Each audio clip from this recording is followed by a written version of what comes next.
Hoje eu irei falar das civilizações antigas. Bom, gente, para falar um pouquinho das civilizações antigas, eu vou falar um pouquinho da cultura Olmeca. Sua localização era na América Central, e lá foi criada a cidade dos deuses, Teotihuacan. Lá eles traziam uma população muito grande, porém eles viviam num território pequeno. Assim eles criaram um método de produção chamado chinampas, que eram hortas flutuantes, então eles eram capazes de produzir ao redor dos rios. O que eles produziam em maior quantidade, que era mais produção deles, era o milho. Eles deixaram um grande legado que influenciou na arquitetura, na escrita e até mesmo os astecas e os maias. Continuando, agora a gente vai falar dos maias. Eles se localizavam na península de Yucatán. O seu poder político era cidade-estados, ou seja, eram cidades autônomas soberanas.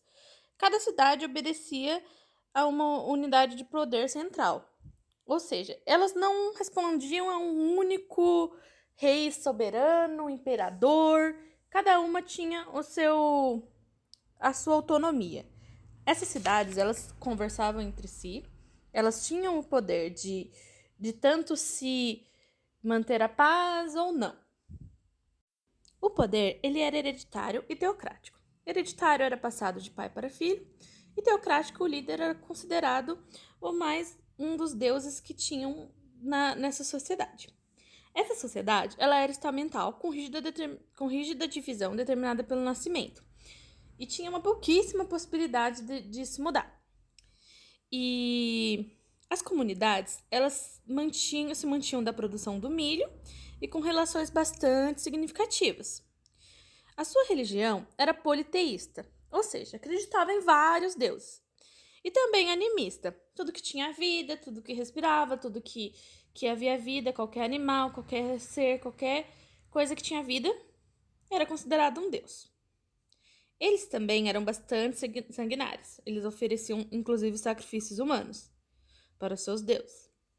Os seus legados foram engenharia, arquitetura, inclusive tendo os monumentos, as pirâmides, e também a invenção do zero, que veio com os cálculos matemáticos.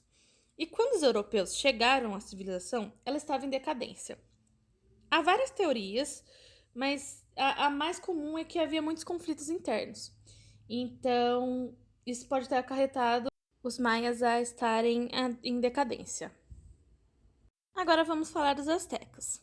Eles ficavam localizados no noroeste do México, Aztlán, e seu mito fundador era o Tenochtitlan, rocha de cactos, cidade que depois se tornou nas suas ruínas a cidade do México. Sua política era império teocrático e militarista. Essa política tinha um grande desejo de expansão e conquista militar. Então eles, com esse desejo, com esse poder teocrático, eles conseguiram tomar vários povos. Era uma sociedade estamental, com rígida divisão social, igual os maias, e eles eram até chamados de Calpuli, grande casa, grande cidade.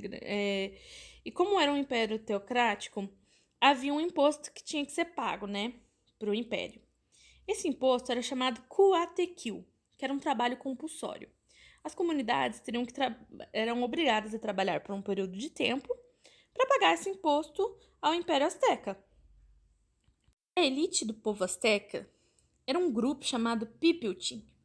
Eles perpetuavam o poder através da história, utilizando das suas histórias e desenvolvimentos e grandeza azteca para reproduzir o controle e a estrutura que perpetuava durante anos. A sua religião era politeísta e animista.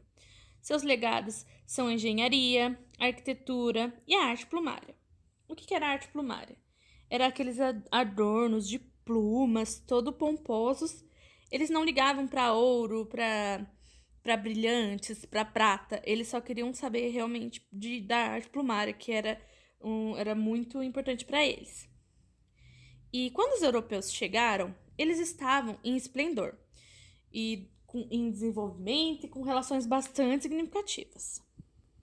Agora nós vamos falar um pouquinho dos incas. Eles ficavam localizados no sul do continente, altiplano andino. Eles viveram de um imperador que também chamava Inca, filho do Sol. A sua política era teocrática e militarista, ou seja, o filho do Sol era considerado como um deus e ao mesmo tempo ele era um militar. Eles eram militares, então eles estabeleciam o seu poder por meio da força, do domínio e conquista, isso em diversos povos e na região. Era uma sociedade estamental com rígida divisão social, ou seja, não tinha possibilidade de, quase zero possibilidade de se mudar. As comunidades ali produziam e trabalhavam e se estabeleciam tendo seus vínculos. E lá, assim como os astecas, também havia o trabalho compulsório. Só que esse trabalho compulsório ele era um pouquinho diferente. Era o mita. Era um tipo de trabalho temporário em que alguma das pessoas da população eram sorteadas e até recebiam um salário para manter as suas famílias nas comunidades e eles trabalhavam para o império, né? Aí prestando o serviço para o poder central. E a produção era bastante significativa. Eles utilizavam os terraços, que eram pequenas escadarias, que usavam nos altiplanos, pois era uma região montanhosa e os altiplanos foram bastante desenvolvidos com os terraços. Permitiam o aproveitamento do solo e garantiam o território contra a erosão. Lá, eles utilizavam também a fertilização com guano, fertilização do solo, que era fezes de pássaro. Era muito utilizada. E lá eles não só produziam milho, como batata, que gerava uma produção bem rica e desenvolvida. A religião era politeísta e animista, e inclusive eles ofereciam lhamas como sacrifício. Pasmem, eu me espantei também. O seu legado foi engenharia e arquitetura. E também um dos maiores sítios arqueológicos que temos dos povos pré-colombianos, que foi a cidade de Machu Picchu. Uma coisa que os europeus não entendiam é por que eles se localizavam num lugar, numa região de tão difícil acesso.